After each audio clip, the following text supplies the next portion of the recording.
Of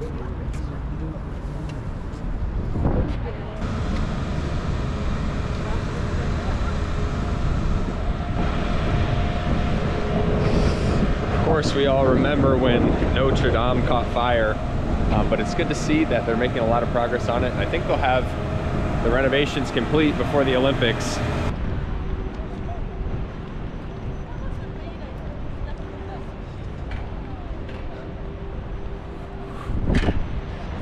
This is called Hotel de Ville. It's, I think, Paris City Hall, and they have the Olympic rings out front because, of course, the Summer Games are coming here in 2024. Pretty cool.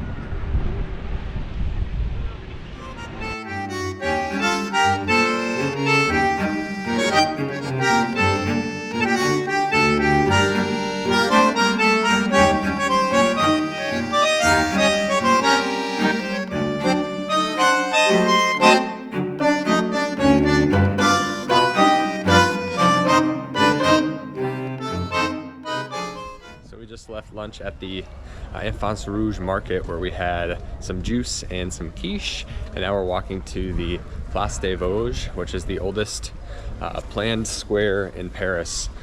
So let's go check it out.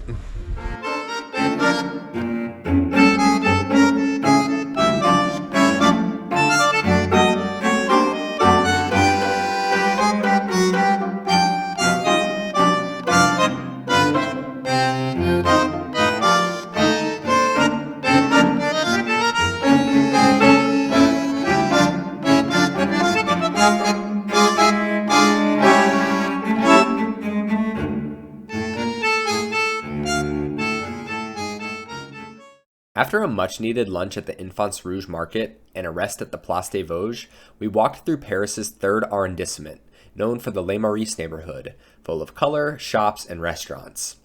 Eventually, we boarded the subway to head north to the Sacre Couer and equally beautiful Montmartre neighborhood. Okay, you ready to go all the way up there?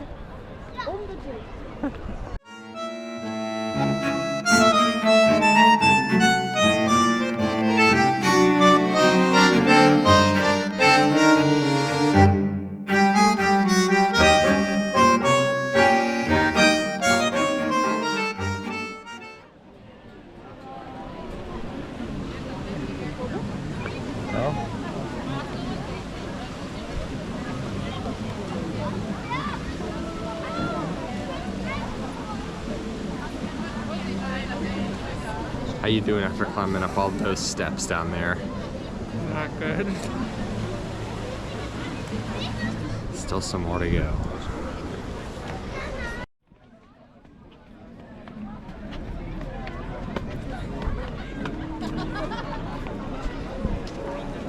We finally made it up all those steps and inside, where filming seemed questionable.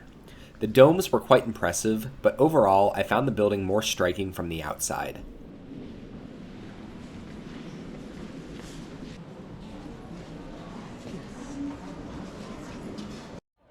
Alright, so we're leaving the Sacre Couer and we're going to walk around the Montmartre neighborhood. The Sacre Couer and surrounding neighborhood were as busy and as touristy as anywhere else in Paris. The Place du Tart and the streets of the Montmartre neighborhood were rammed, even during the chillier shoulder season when we visited. There are charming cafes all over Paris, so we headed back to our hotel, which was quieter, exactly what we needed after an early train and all those stairs.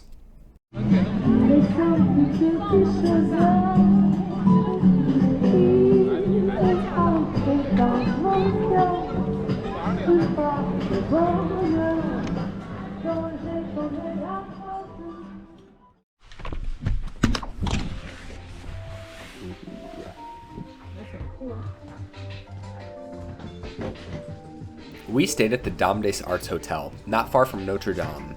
It was recently renovated, super stylish, and had an awesome rooftop.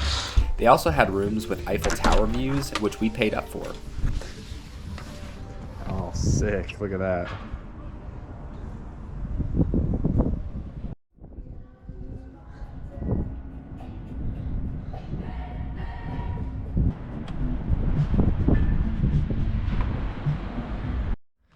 So one thing we're going to do here in Paris is actually have dinner at a Michelin star restaurant. We've never really eaten at one before, especially one with a tasting menu where you get served several courses. So we're really excited about that. We're getting ready to go to dinner now, and hopefully I'm able to film some of it to share with you all. I was able to film all courses of the meal, like 10 of them. I'm going to make a short covering the whole experience, so be sure to subscribe so you don't miss it.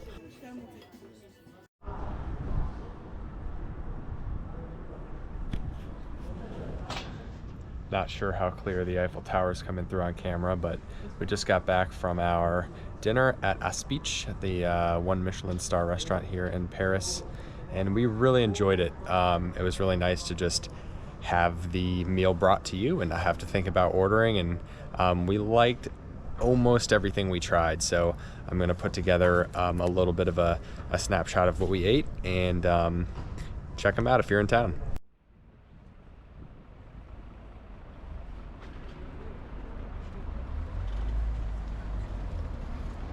Day 2 of Paris, which was really the last full day of our week-plus trip to Europe, started with us walking around the Pantheon area. Yeah, it is.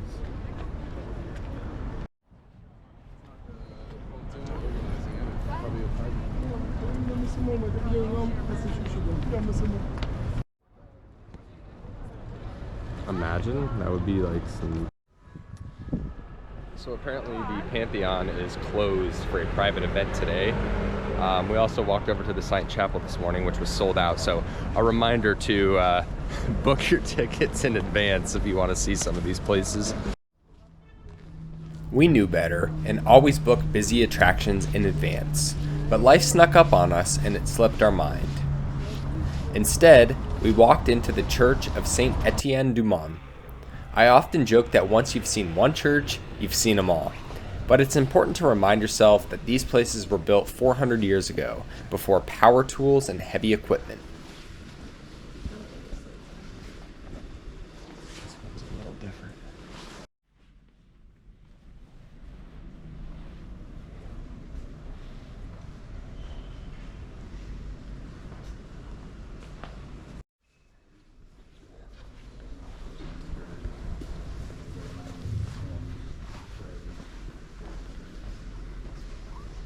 We ended up stopping for yet another pastry at one of the 30,000 bakeries in Paris. It's a huge city with so much to see.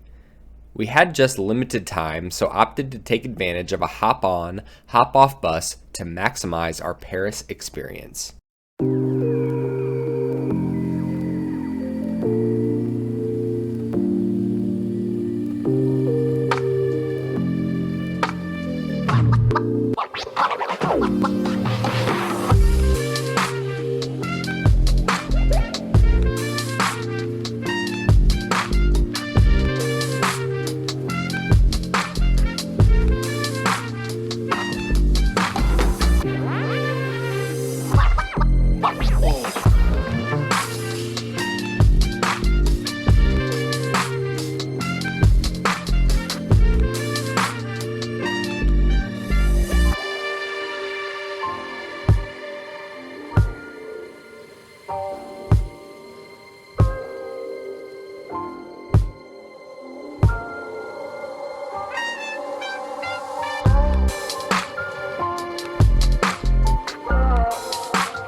We eventually hopped off the bus at the Eiffel Tower, walked around for a while before having lunch at a wonderful cafe.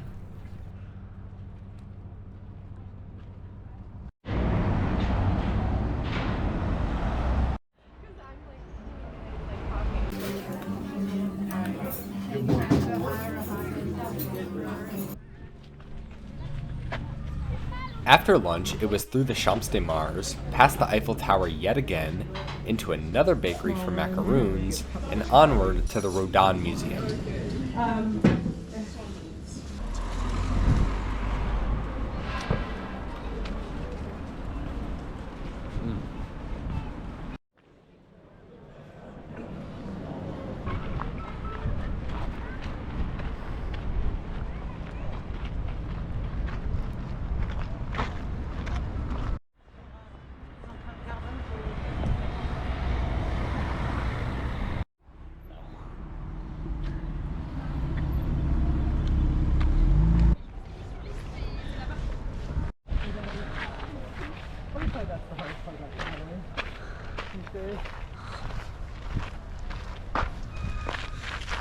So we just came to the Rodin Museum here in the center of Paris, and we're gonna check out their gardens and then head inside to see some of the art.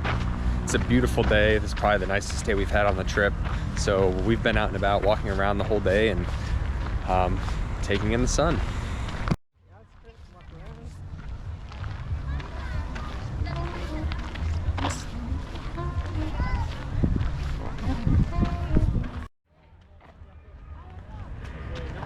Rodin was a 19th century artist who is known for being the founder of modern sculpture. His works are on display at the museum named for him in the heart of Paris. Consider a walk around the outdoor gardens to see his larger-than-life works before heading to the indoor gallery.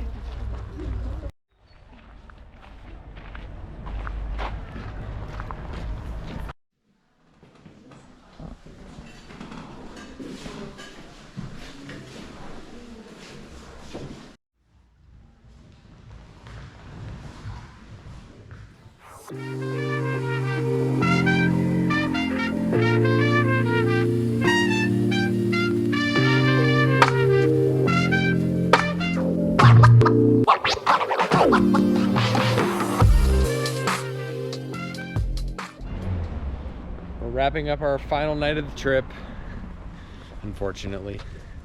Just enjoyed dinner at an Italian restaurant near the Eiffel Tower, and now we're gonna go watch the sparkles, which neither of us have done before. We were reading online they do this at the start of every hour, and it lasts for about 5 minutes. So we're gonna try to catch hopefully the first show of the night at 9 o'clock. Let's see how it goes. All right, we're waiting for the twinkling to start.